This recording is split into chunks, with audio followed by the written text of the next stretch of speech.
Hamjambo, Niaje,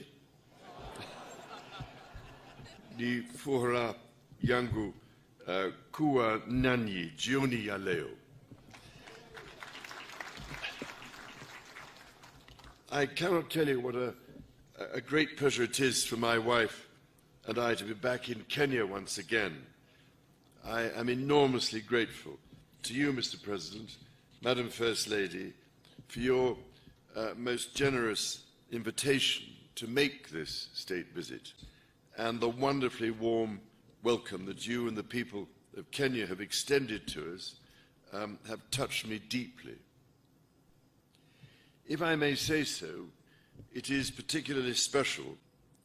Today, Mr. President, you and I stood by the mighty Mugumo tree, which marks the Kenyan flag was first raised.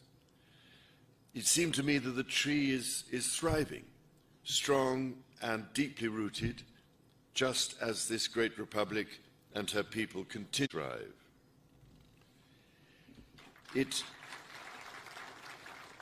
It means a great deal to my wife and myself that in our coronation year, our first state visit to a Commonwealth here to Kenya, we both take considerable pride in renewing the ties between the United Kingdom and Kenya, a country that has long held such special meaning for my family. Nasikia, nikama, niko, Nyumbani.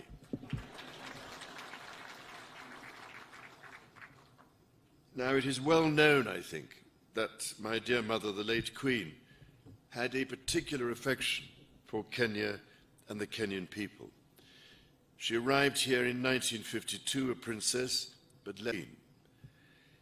It is extremely moving to read her diary from that visit, in which she wrote that she did not want to miss a moment of Kenya's extraordinary landscapes. I really cannot thank you enough for the support Kenya gave her through that difficult time. 10 years later, my father, the late Duke of Edinburgh, attended the celebrations of Kenya's independence. To mark the occasion, Her late Majesty wrote to President Jomo Kenyatta to convey her sincere hope that with God's guidance, Kenya would prosper and that her peace and contentment in full measure.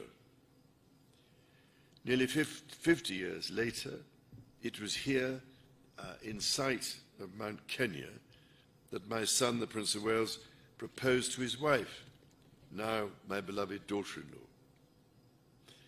For my part, I recall, as if it were yesterday, my first visit to Kenya in 1971 with my sister, the Princess Royal. It is fair to say, somewhat younger then, and I can well remember the meeting I had with President Jomo Kenyatta, a towering statesman who inspired such great admiration, affection, and respect. On subsequent visits here, I was most fortunate to be able to spend some time with Kenyan conservationists, from whose profound knowledge of their environment I learned so much. Among them was the late great environmentalist and Nobel Prize winner, Wangari Maathai, someone whom I greatly admired and loved. And I'm very much looking forward to spending a little time with her daughter this week and to planting a tree in her mother's memory.